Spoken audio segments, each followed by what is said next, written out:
दोस्तों नीट का पेपर एक और बार लीक हो चुका है। वो वादे जो 2024 में किए गए थे जब नीट का पेपर लीक हुआ था, ये कहते हुए कि भैया अब से कुछ नहीं होगा, अब से और भी ज्यादा स्ट्रिक्ट चीजें हो जाएंगी, लेकिन अब 2026 में फिर से नीट का पेपर लीक हो चुका है। क्या होता था कि पहले के वक्त में जब हम 5वीं 6वीं 7वीं में पढ़ा करते थे तो जो टीचर होता था वो क्या करता था कि मान लो 20 क्वेश्चन आने वाले, वो 40 दे देता था कि ले लो 40 क्वेश्चन दे रहा हूँ, इन्हीं में से आएगा एग्जाम और आप तैयारी कर लेना। अब ऐसा ही नीट के पेपर में हो गया। दरअसल क्या है, एक गेस्ट पेपर सर्कुलेट किया जा रहा था जिसके अंदर से ऑलमोस्ट 100 क्वेश्चन आ गए, जिसकी वजह से ये कंट्रोवर्सी छिड़ गई और यहाँ पर पता चला कि नीट का पेपर एक्चुअली में लीक हुआ है। दरअसल ये पहले महाराष्ट्र के नासिक में लीक हुआ था और धीरे धीरे दूसरे स्टेटों तक पहुंचा, और जब ये राजस्थान में पहुंचा, जहाँ पे जिस लड़के के पास में ये पहुंचा, सिकर नाम की जगह है, वहां पर पहुंचता है तो अपने फादर को देता है जो कि एक हॉस्टल चलाते थे, हॉस्टल का बिजनेस था उनका, और उसके बाद में वो उस पेपर को कोचिंग सेंटर में देते हैं। और जब ये कोचिंग सेंटर के इकोसिस्टम में फैलता है तो वहीं से एक वीडियो सामने निकल कर आती है सोशल मीडिया के ऊपर, जिसके अंदर दिखाया जाता है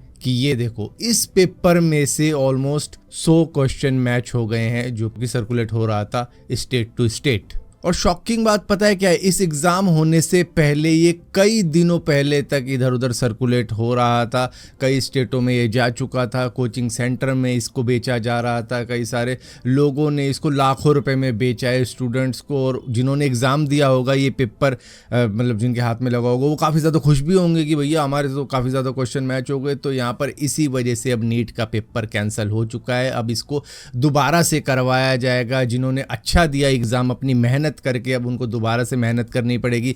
दोबारा से जिस तरीके से वो एक तरीके से आइसोलेशन में चले गए थे कि वो किसी से बात नहीं कर रहे थे, टीवी नहीं देख रहे थे, मोबाइल नहीं देख रहे थे, सिर्फ पढ़ाई की तैयारी कर रहे थे, अब उसी तरीके से उन्हें अब दोबारा करना पड़ेगा। तो ये एक और मेंटल स्ट्रेस है जो कि उनको दोबारा से झेलनी पड़ेगी। मतलब एक बार तो एग्ज़ाम अच्छा निकल गया था, सब कुछ सही हो गया था, लेकिन एक उम्मीद उन लोगों के लिए भी जिनका एग्ज़ाम अच्छा नहीं गया था, अब उनके पास एक और चांस है कि भैया चलो दोबारा से तैयारी करते, एक और मौका मिल गया है। तो एक तरीके से मतलब उनके लिए अच्छी खबर है, जिन्होंने एग्ज़ाम नहीं दिया था अच्छा, वो दोबारा से अच्छे एग्ज़ाम देने की तैयारी कर सकते हैं। और बुरी खबर उनके लिए जिनका एग्ज़ाम ऑलरेडी अच्छा जा चुका था और उनको पूरी उम्मीद थी कि वो क्लियर कर जाएंगे। और यहाँ पर बुरी खबर उन लोगों के लिए भी है जिन्होंने लाखों रुपए दे के इस पेपर को लीक करवाया था और पाया था, तैयारी की थी, और उसके बाद में जब एग्ज़ाम दे के आए तो काफ़ी ज़्यादा खुश हुए होंगे।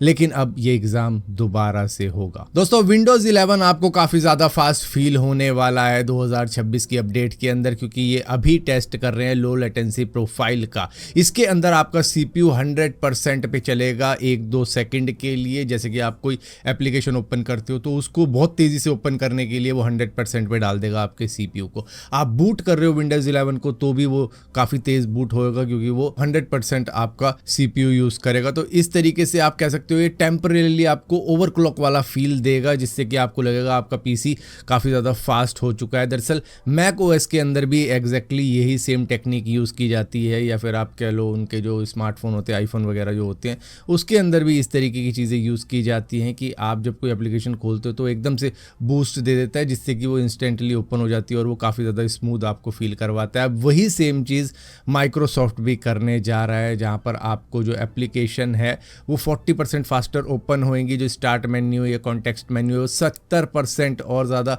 तेज़ हो जाएगा। और जो लो एंड वाले लैपटॉप है ना, उनको सबसे ज़्यादा बेनिफिट होने वाला है, क्योंकि उनको लगता था यार हमारा तो ये जो पीसी है ये काफ़ी ज़्यादा आउटडेट हो चुका है विंडोज़ 11 डालने के बाद में। लेकिन नहीं, अब उनको फास्ट फील होगा, उनको लगेगा यार काफ़ी ज़्यादा स्मूथ हो चुका है, काफ़ी ज़्यादा इंप्रूवमेंट हो चुकी है। तो इस तरीके की अपडेट शायद आपको आने वाले कुछ महीनों में मिल जाएगी, क्योंकि फिलहाल के लिए एक्सपेरिमेंट कर रहे हैं इस चीज़ को विंडोज़ 11 के अंदर। दोस्तों पाकिस्तान के premium fast bowler Shaheen Shah Afridi ball tampering करते हुए पकड़े गए हैं, जहाँ पर वो अपने शूज़ का यूज़ कर रहे थे जिसके अंदर स्पाइक्स होता है, उससे वो बॉल को दबा रहे थे। जैसे ही वो कैमरे के अंदर आया, अंपायर ने उस बॉल को मांग लिया और उसके बाद में शायद अब इनके ऊपर कुछ एक्शन होगा। दरअसल PSL के अंदर भी ऐसा ही कुछ करते हुए देखा गया था इनकी टीम द्वारा, जहां पर उस टीम के कैप्टन शाहीन शाह अफरीदी थे और दूसरे प्लेयर बॉल टैंपरिंग कर रहे थे अपने नाखून से उस बॉल को दबा दबा कर। अब वहीं पर यहाँ क्या देखने को मिलता है कि ये स्पाइक से अब बॉल को दबा रहे हैं। तो मतलब हर वो तरीका जिससे बॉल टेम्पर हो सकती है वो पाकिस्तान अप्लाई कर रहा है इंटरनेशनल क्रिकेट के अंदर भी। खैर इसके बाद में 5 रन दिए गए बांग्लादेश को, इसी के साथ साथ बॉल को भी रिप्लेस किया गया और एक्शन जो होगा शाहीन शाह अफरीदी पे वो भी देखा जाएगा। शायद मैच फी, एक मैच का बैन, इस तरीके की चीज़ें हो सकती हैं। दोस्तों आपको मालूम होगा मोदी जी ने भी रिसेंटली अपील की है सभी लोगों से कि भैया कार के अंदर मत घूमो, वर्क फ्रॉम होम करो, अगर आप कहीं पर जा रहे हो तो कार पुलिंग करो, एक साथ मिलकर जाओ, इस तरीके की चीज़ें कही कि भैया पेट्रोल बचाओ, ये सारी बातें कही गई हैं। लेकिन यहाँ पर अब पब्लिक का रिएक्शन कुछ इस तरीके से देखने को मिल रहा है कि भैया आम लोग तो इस तरीके से जाते हैं, जहाँ पर आप देख रहे होंगे ट्रेनों के अंदर कैसे भीड़ लगी रहती है, तो आम लोगों का तरीका ये है इधर से उधर जाने का, चाहे वो मेट्रो हो या फिर लोकल ट्रेन हो, इस तरीके से जाते हैं हम, चाहे हम बस में जा रहे हों। लेकिन वीआईपी लोग किस तरीके से जाते हैं, वो पूरा कॉन्वॉय साथ में लेके जाते हैं। जैसे कि ये बिहार के सीएम, करीबन 60 से ज़्यादा कारें इनके काफिले के अंदर है, और वो क्यों है किसी को नहीं मालूम, लेकिन वो है। क्या ये जो भी चीज़ें कही गई हैं सिर्फ आम जनता के लिए, वीआईपीज़ के लिए नहीं है, जो कि एक बंदे की मूवमेंट के लिए भी 60 कारों की जरूरत पड़ रही है।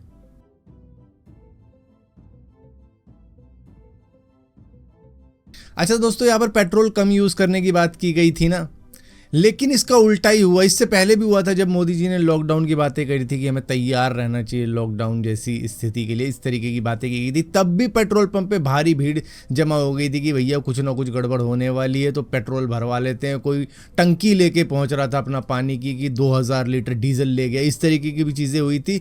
और अब फिर वही चीज़ देखने को मिल रही है कई सारे स्टेट के पेट्रोल पंप के ऊपर कि भैया जैसे उनको लग रहा है कि कल ही कुछ होने वाला है तो फटाफट से पेट्रोल भर लेते हैं, डीजल भर लेते हैं। इस तरीके की स्थिति फिर से ले आए मोदी जी, ये कह के हमें कम पेट्रोल यूज करना चाहिए, हमें ईवी के ऊपर जाना चाहिए, हमें ये करना चाहिए, वो करना चाहिए। लोगों ने उसका उल्टा किया और पेट्रोल भरवाना शुरू कर दिया।